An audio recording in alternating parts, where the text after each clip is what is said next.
The global semiconductor industry is expanding at breakneck speed, creating new opportunities but also new challenges for the people powering it. Taiwanese engineers and their families are relocating to fast-growing semiconductor hubs, often living in artificial cities within cities where infrastructure can lag the influx of new residents. We're exploring the human side of the semiconductor boom, from life in Taiwan's chip cities to the realities of starting over abroad. We welcome Glen Loveland. He's a senior career coach at Arizona State University's Thunderbird School of Business and Management in Phoenix. Great to have you on the program, Glen. Thank you for having me. From what I understand, you have been working, or you've worked with TSMC in terms of recruitment, and you are quite familiar with Taiwan. Can you give us a sense of your familiarity of semiconductor workers, particularly from Taiwan and those that are moving overseas to Arizona? Yeah, so I would just say when I moved to Arizona in May 2020, COVID was, raging across the world, right? Never could have imagined that TSMC is going to move to the Arizona desert. And then they announced that fall, we're coming, this at that time it was a $40 billion project. Today, it's a $100 billion project. If you look at Arizona in the 1980s, it's hard to imagine that this would become kind of like the Asian capital of the United States.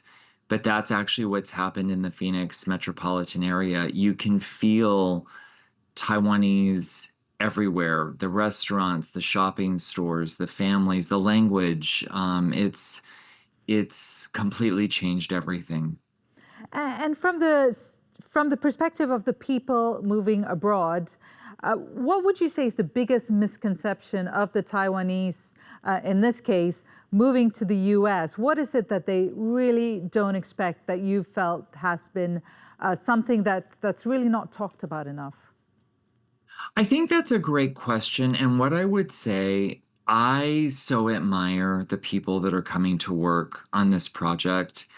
They arrive with no expectations. They are coming to work, and literally some of them get off the plane and they're ready to show up to work day one, which is pretty incredible, that work ethic. What I like is, as I got to know our employees better, following them on social media, hearing their stories, they're visiting Las Vegas, they're going to LA, they're going to Mount Rushmore, which honestly right now in the US, we have very low international tourism numbers right now.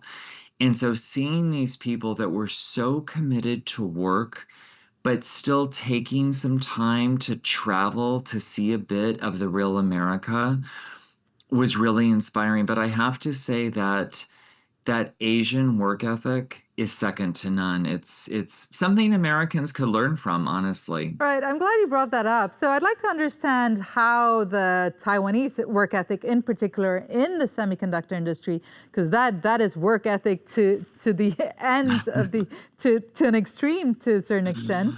How does that translate in an American workplace? And given that you do also have American workers who have different, perhaps, work-life balance, how does that work with them? Is there friction then in that case? I think so there's two different levels to look at it. If you look at our Taiwanese as your typical expats, right? When a lot of expats are abroad, they don't have that same stress as a local has, right? Maybe they don't have as many family issues or obligations, so work can kind of become central. Whereas if you're a local hire, if you're, the local working on that project, it's just a job and you have all the other stresses of family and you're not traveling as much and doing all of that fun stuff. You're not living the expat experience. So that's one level. The second level, I would say, is that, for the Taiwanese working on this TSMC project, it's a pride for them. It's an international story. They really want this to succeed. It's not a paycheck, it's not just a job, it's a legacy. But I would say I think a lot of Americans, despite whatever frictions are there, end up really being inspired by their Taiwanese colleagues. You said it's not an expat experience. They're there to work and the focus is really on work. But is that necessarily a healthy way to assimilate into a community, particularly if you're moving over and setting up a life there with your families too? I mean, what would your advice be then in managing a certain balance so that you do can actually live in a place rather than just work in a place? I think you asked the right question earlier. This is much bigger than just a Taiwan story, just an Asia story. Semiconductor industry is transforming at a scale we've never seen before with everything going on with AI, geopolitics. So I think anyone that works in this industry, you really have to be ready to hit the ground running because this is moving fast and furious. Work-life balance, I think, for a lot of those people working on this project, they get there eventually, but I have to be honest, a lot of the Taiwanese that worked in my company, they worked 6, 7 days a week. And, it was just an expectation. It was just something that you needed to do to get this done. It was like, just do the work, just ship it.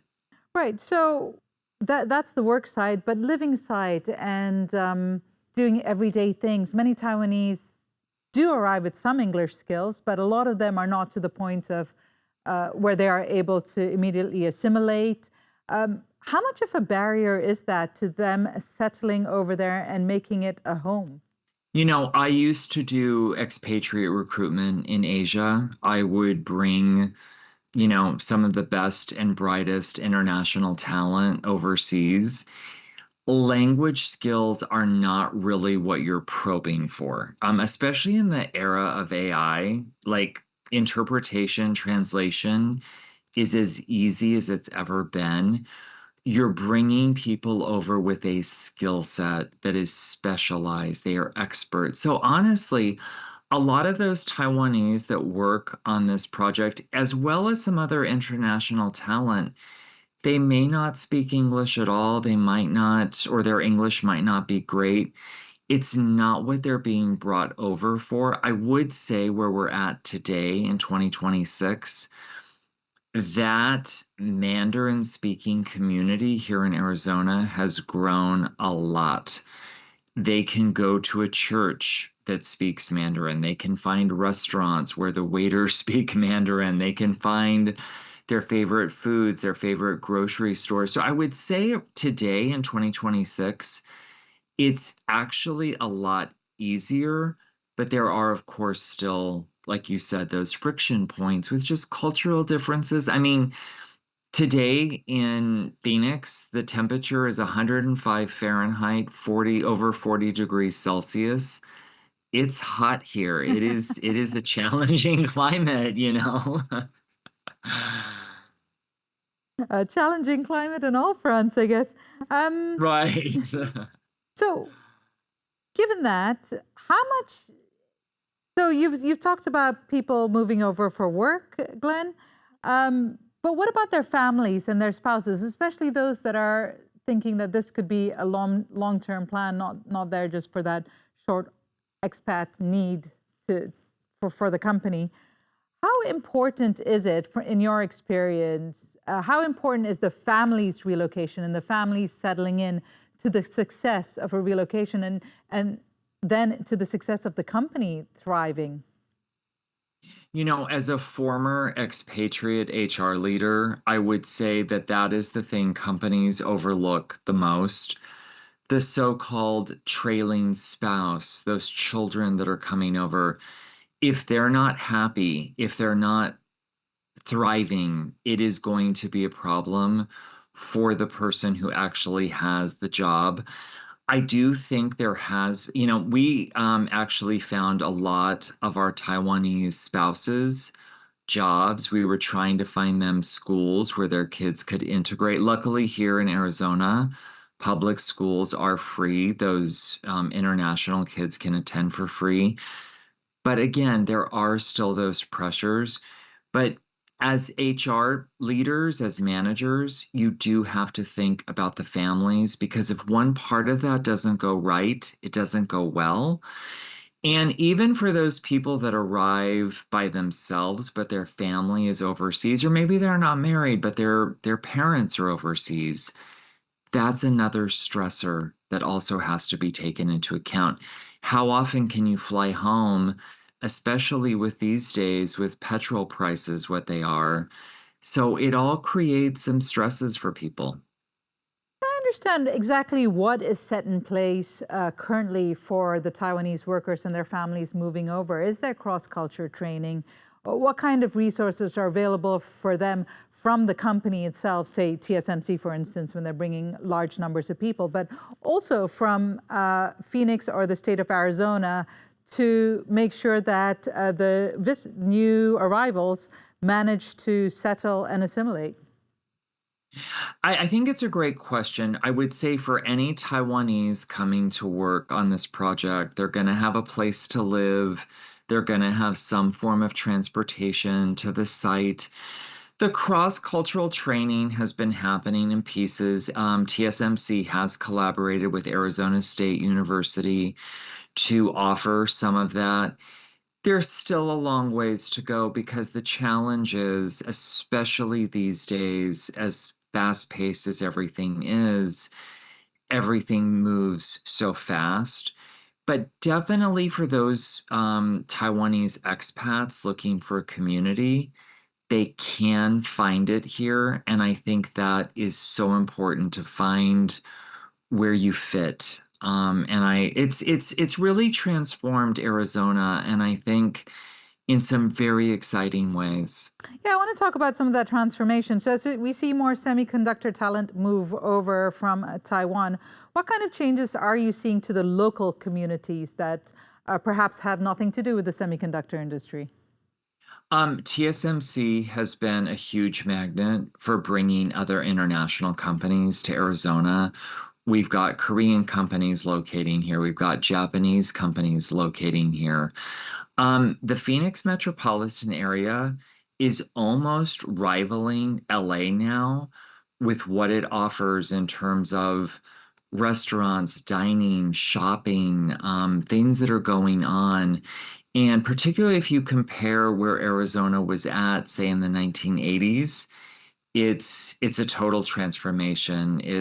I feel very privileged to live here. Taiwanese and American management styles are very different. Um, Yeah. and so, can you explain what is happening then within these companies? And I would say you said there are Korean and Japanese companies also coming to Phoenix and Arizona. They too would be more the East Asian management style. So, what kind of changes are you seeing, and what do you advise both your American employees and your overseas employees moving over about the management there? And what do you advise managers also on how to operate? I think this is the key question, like you said. I think it's important to know while TSMC here in Phoenix is making chips, this is now a $100 billion project, which means there is still a lot of construction going on. I mean, it is still very much the world's largest construction site currently. Um, Construction safety standards are very different in localities around the world. America takes safety in a very different direction because of insurance and laws and regulations and things like that that you might not find in other places in the world. So that's one factor. I think for those managers that are working on the project, ask questions. Say, well, why is this happening? Or why do you think it's like that? Ultimately, you do have to comply with, the laws, the regulations, and the culture of where a project is at. But the more that you can ask those questions and kind of find that mutual understanding, the better. Um, you talked about the transformation in Phoenix, particularly in the areas where we're seeing a large influx of semiconductor employees plus other overseas workers. How do the people of Phoenix feel about this? They had a certain lifestyle before. Suddenly, we're seeing restaurants that may not be so familiar, or lots of things in different languages. What are you seeing that is happening, and how would you, one, advise the Taiwanese people that are moving over in managing their communication with the locals and vice versa? I think it's step by step. I think culturally, this probably has been a very big shock. But even in America, domestically, so many new populations have moved into Arizona that really the whole Phoenix metropolitan area is different from what it used to be. So it is actually pretty open. People are eager, they're curious, they want to learn. When I was at Din Tai Fung a couple weeks ago, it was a mixed crowd. You had your Taiwanese speaking Mandarin, you had people that had never been there before. We've got Haidi Lao hot pot as well here, so that's exciting. I think that people don't really need to do that much adjusting, and I think people also recognize this is a huge economic win for the community here. Looking ahead, if a Taiwanese engineer and their family were going to be moving to Phoenix, or let's say if you wanted this advice to apply to any Asian family Mhm. moving to the US, what advice would you give them, and what are the questions they need to ask before they even set foot on that plane?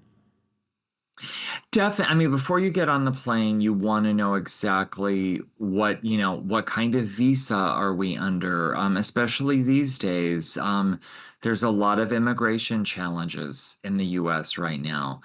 What will our housing look like? What will schooling look like? What will healthcare look like? That was a huge issue for us, right? Taiwan has one of the best healthcare systems in the world. The US has a good healthcare system if you have private health insurance. So these are things that people really do need to think about before they ever think about any sort of expat assignment. Even cost of living. Here in the US right now, our inflation is at 4.2%. So cost of living is a factor too, although those things can change quite rapidly. Um, for the TSMC project here in Phoenix specifically, again, there is such a large community. People can, connect with someone online, line the app and ask questions.